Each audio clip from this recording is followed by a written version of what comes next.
All right, we're gonna work more on some loose leash walking. So I have treats that she really likes today, so hopefully we'll get some more progress out of her. Whoa, she really likes these treats. Just so you know, in case you want to see the kind of treats I have. It's called Bill Jack, and you buy it at Publix. It looks like, kind of looks like rat food. They come in these brown pellets, and you can mush them together. It's got the consistency of Play-Doh. So that's what she's really liking. All right, so to start, we're gonna try and get her used to the idea that pressure on the lead does not get her to where she wants to go faster. So I'm gonna throw this out of her reach. She's gonna pull, pull, pull. Yes, and treat from your side when she decides to come back to you. So she's pulling. Yes, and treat when she turns her head around to look at you.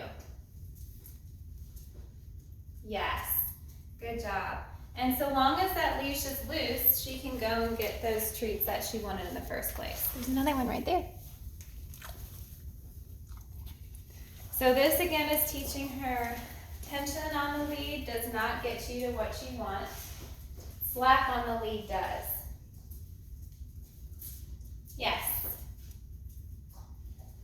And now, because there's slack in the lead, she can go and get that piece of food I threw on the ground. Now, eventually, we're going to want to build this skill up to her, that piece of food on the ground being a smell that she wants to smell, that she's wanting to pull you towards.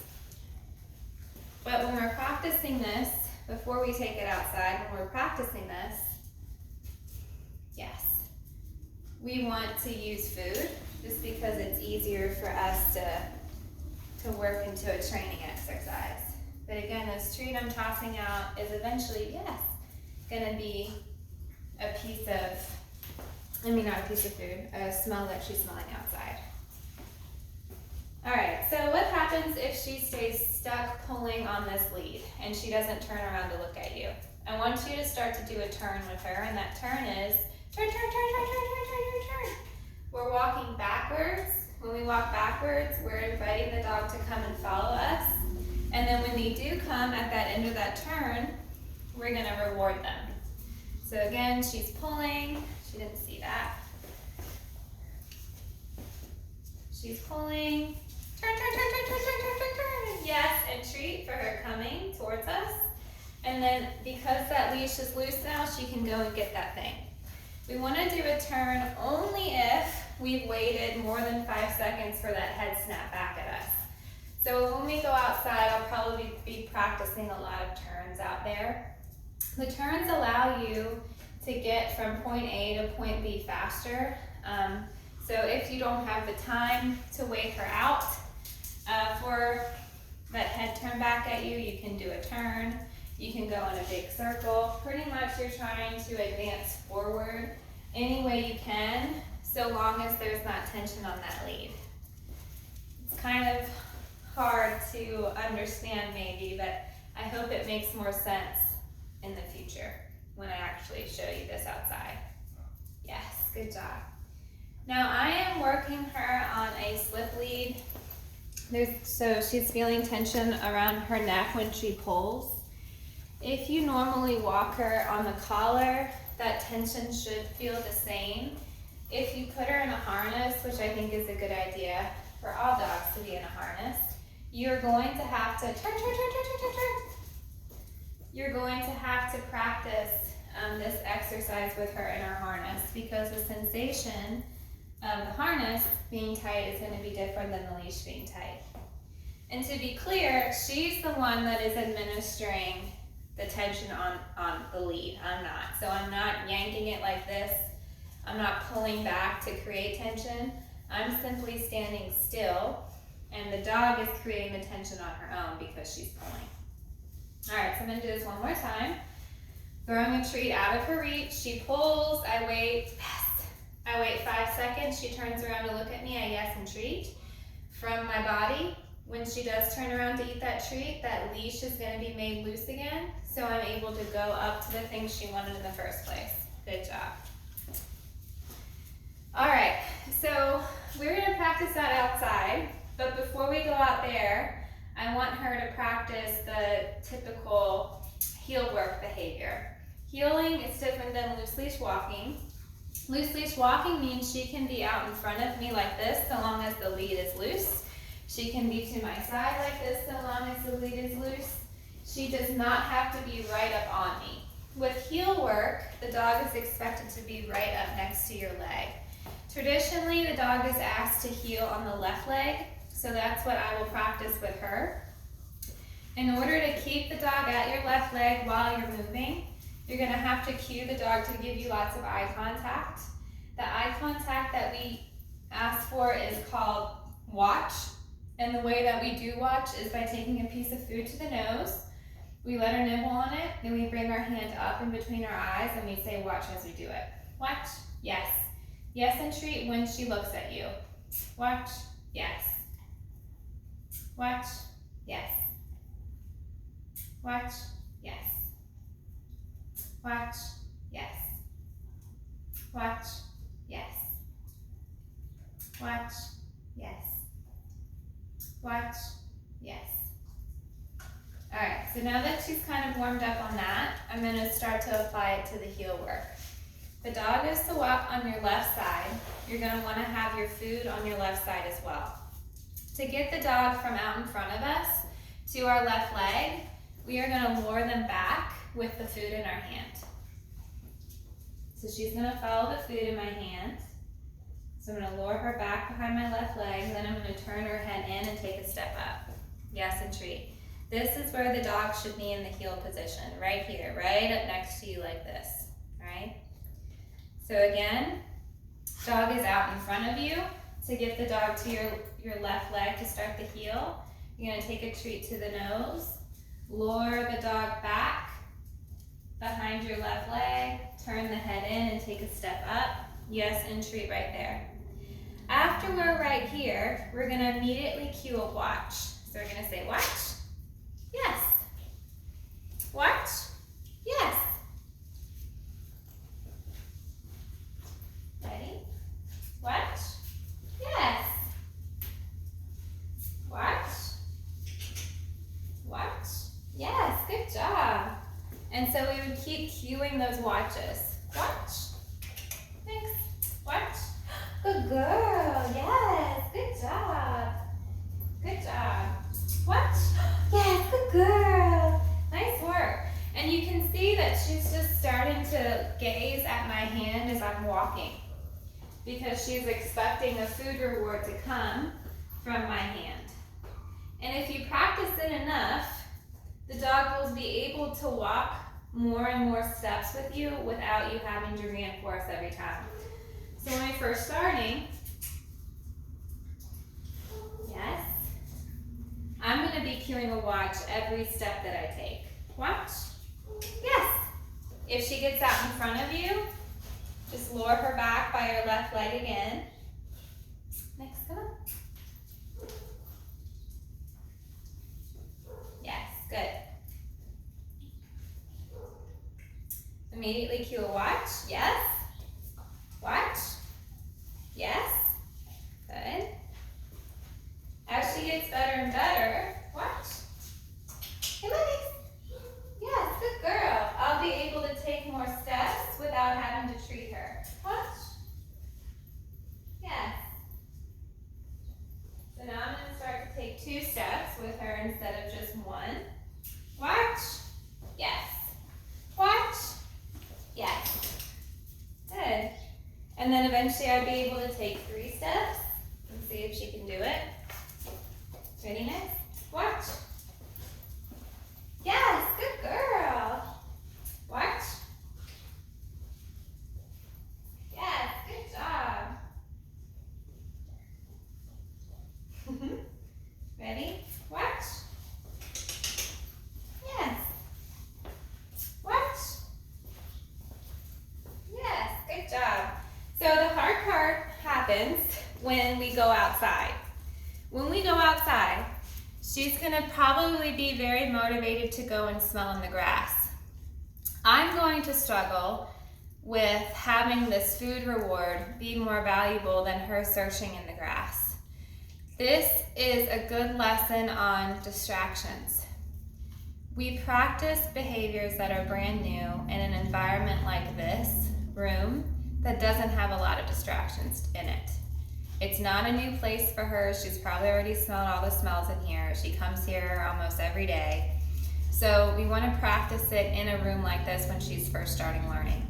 We can gradually start to increase the level of distraction that she's exposed to when we try and train her with this behavior. We want to slowly crank the distraction dial up and up and up and up and up. We don't want to do too much too soon. So when I go outside, the first thing I'm going to practice with her is the first exercise I showed you. Her pulling on the lead, me stopping, waiting for her to look back at me, treating if she does look back at me.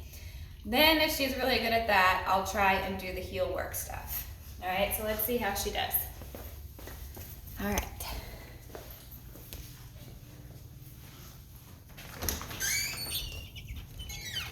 All right, so she's already started to pull. Let's go over here in the sun. All right, I'm gonna set you on a widescreen, and I don't know if you'll be able to hear me the whole time, so I'm just gonna have you watch.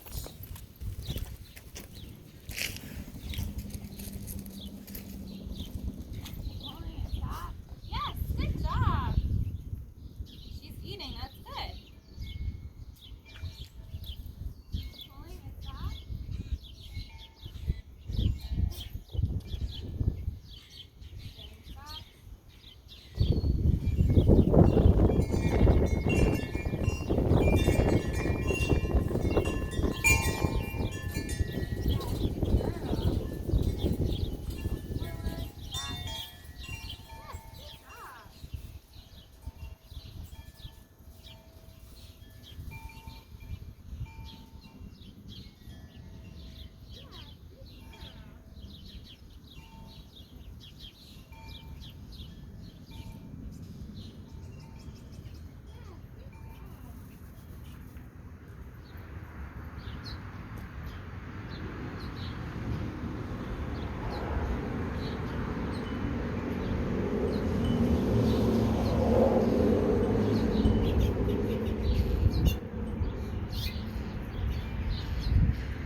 Yes, good job.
Good girl, Nyx.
Try heel work. Good. Ready? Watch. Yes. Foster. Yes. Good. Watch. Watch. Next. Ready? Watch. Yes. Good girl. Watch. Watch.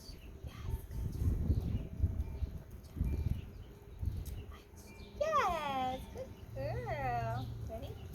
Watch. Uh-oh. Good. Come on. Good job, Queen.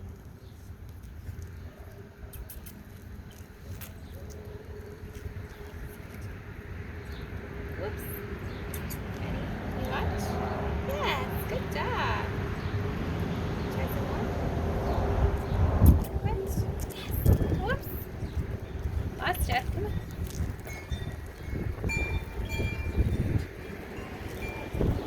Ready? Next. Watch.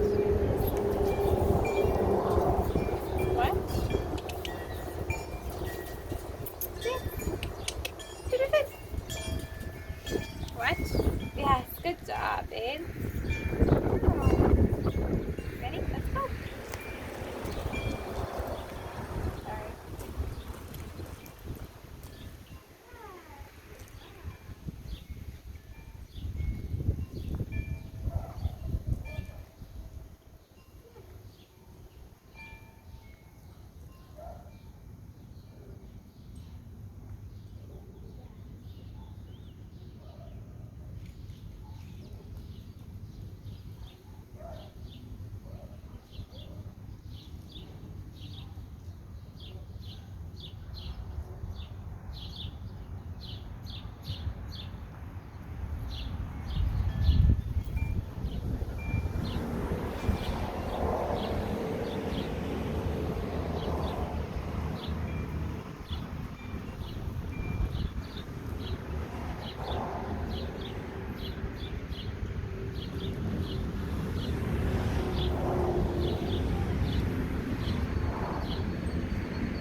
Yes.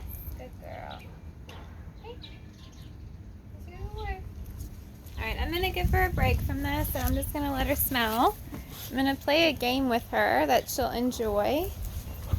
And that game involves her hunting for some of these treats in this pine straw. She obviously loves smelling things. So I'm going to let her forage around in this pine straw for these treats that she really likes. Even though Nyx has a problem with pulling because she's going to smell all the things in the grass, when we have her on a walk and we don't allow her to always smell all the things she wants to smell because we're on a sidewalk, for example, and our leash is 6 feet long and the smell is 10 feet away, she's not able to gain access to that smell. But because she loves this behavior so much, we want to make sure that we allow her to express it. So doing games like this where we throw food in the tall grass or in some pine straw like this is really going to satiate her desire to smell, and it'll give her something really fun to do. Did you get them all? Did you get all of them? You did? You're very pretty. You want some more? Can you go find it? Go get it. Oh, where'd it go? They make lots of good toys for this. They make toys by Kong. It's called a Kong wobbler. They also make a slow feeder ball. Lots of things to do for her because she's going to really like to use her nose to probably push things out of the way and forage for that food. I wanted to talk more about the loose leash walking exercise that I just did and the heel work stuff. Loose leash walking happens when you as her parent, make sure that whenever you are walking her, you're reinforcing the decision to turn around and come back to you at the end of that tight lead. Because smelling like this is such a fun thing for her to do naturally, she is reinforcing herself for making the decision to pull to smell. So if we stop reinforcing the decision that we've trained her to do, which is to turn around and look back at us at the end of a tight lead, if we stop reinforcing that, or if we only reinforce that sparingly, she's going to revert back. Next. She's going to revert back to getting into the habit of just pulling to smell, because there's nothing else that is competing against that. Does that make sense? If we stop reinforcing her and giving her rewards for the behavior we like, which is that loose leash walking, she's not going to be motivated to do that anymore. It takes a while for it to become a habit. For my dogs, it probably took about 1.5 to 2 months for it to become a habit for them. When it becomes a habit, we don't have to reinforce as much, but from the beginning, we want to make sure that we are reinforcing a lot so that the behavior sticks. It's unnatural for us to expect a dog to not to want to smell, so to censor her abilities to have access to smelling things would be wrong of us. She likes to use her nose, obviously, so let's let her do it. If we can't allow her to always get it all out on a walk, then let's try and give her other opportunities like this to really get her love of smell out. Next week, I would love to bring my nose work stuff with me and try and get her started on doing some nose work stuff, because I think she'd really love that, and I think you'd get a kick out of it too. But for now, yeah, the loose leash walking, it's something that you're going to always have to practice with her whenever she is on leash. Whenever she's on leash, that the times that you decide not to practice it and you allow her to pull you when she's on a leash, you're going to do yourself a disservice there, and she is going to have a higher chance of reverting back to her leash pulling ways, because we've reinforced her decision that pulling on the lead gets her to what she wants faster. Because she's so small, if she was my dog and I didn't want to have to work on the loose leash walking, like if I was coming here and she was really excited and I had Arkin, her brother, I think I pronounced his name right, if I had her brother with me too, and I didn't want to have to manage her while also walking her brother, I might just pick her up, or I might leave her brother in the car while I take the time to walk her into Canine Country Club on that nice loose lead. So training this is going to be something that will inconvenience you for sure. It's something that has to happen though in order for the behavior to stick. It's something that I do every time I walk my dogs, even though it's a habit for them. I normally always have food with me so that I can make sure that I'm reinforcing the good loose leash walking habits that I've trained them to do. I tried to do the heel work stuff outside with her. It wasn't as successful as it was when I was inside because there were so many distractions out here. Practicing the watch with her is going to be huge. So I would recommend that you do that as homework for her this week. Just practice those watches. Bring a treat to her nose. Bring that treat hand up to the middle of her forehead, and as you bring it up, you say watch. When she gives you eye contact, yes, and treat that. That's all that we have for today with Nyx, so I'll be sending you this video later, and I hope the loose leash walking stuff makes sense. It's something that's kind of hard to explain. It's easier to just kind of feel out for yourself. So if you have any questions about that, please let me know.